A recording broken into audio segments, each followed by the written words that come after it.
Nihilism, a modern demotivator for advancing in life.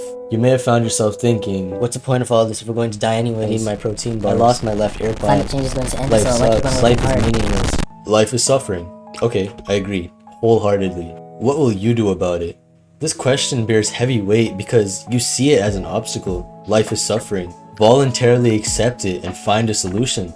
We all find ourselves in these mental traps sometimes, and I offer a solution. Going through life having a job you don't like, having the body you don't like, and we feel like we have to do it because we chose the wrong suffering. What suffering would you choose if you could? Odd question, isn't it? Who would want to suffer? It has such a negative connotation. I don't want to suffer. I want to live an easy life, a peaceful life. Never, ever wish for an easy life, because with an easy life comes harder times. When I see people who wasted time in their teens and their 20s, they grow up in their 30s and 40s to have horrible relationships, a horrible body physique, and you might be like, oh, you know, I don't really care about how I look when I'm older. Well, yeah, you should, because the way that you act now, the way that you treat your body now is the way that you're going to be living in the future. Do you really want the back pain like your mother always complains about? Rather, wish for the strength to conquer it. Wish for the ability to overcome that which is hard to do. Don't do it because it's easy. Do it because it challenges you.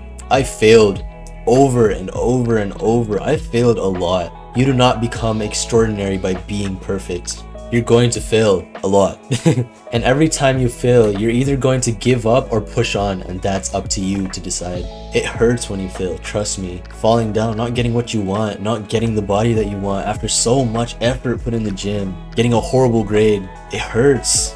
But it's how you handle this that matters. It's how you see the situation that matters. If you want to be complacent and defeated, well, that's what you'll get. I have some big goals. You also probably have some big goals. I have a plan 7 to 8 years from now. Not all of these plans are going to come into fruition, and I've accepted that. I've accepted that before I even started half of them. I still want to build a business, and this is one of them. But I know that some will not come into fruition. This one may not come into fruition. But you know what? Let's assume you failed. Let's assume you feel like a failure right now. Okay, what are you gonna do about it? You can be the best you can be. You can use this as drive to push yourself even farther than you were before, or you can fall lower than you have. It's all your choice. The sad thing is, no one is going to come help you. They only help those that are successful. It's a sad truth of reality. You need to face that, get over it, realize that you will fail, and get back at it again. You don't need a plan B if you put your 100% to plan A until the end. Failure is your best teacher.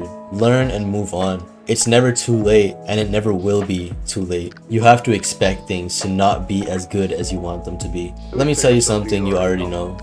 The world ain't all sunshine and rainbows. It's a very mean and nasty place, and I don't care how tough you are, it will beat you to your knees and keep you there permanently if you let it. You, me, or nobody is gonna hit as hard as life. But it ain't about how hard you hit. It's about how hard you can get hit and keep moving forward. How much you can take and keep moving forward. You're better than that. You're better than that. So, what is your suffering? What will you put your 100% into so you get guaranteed results, not just now, but in the future, that will help you in every aspect of life? I'll give you one. Put your 100% into yourself. It sounds selfish until you realize that you really can't help others until you've got yourself figured out. You can't buy a home if you don't have your finances right. Clean your room before you try to fix the world up.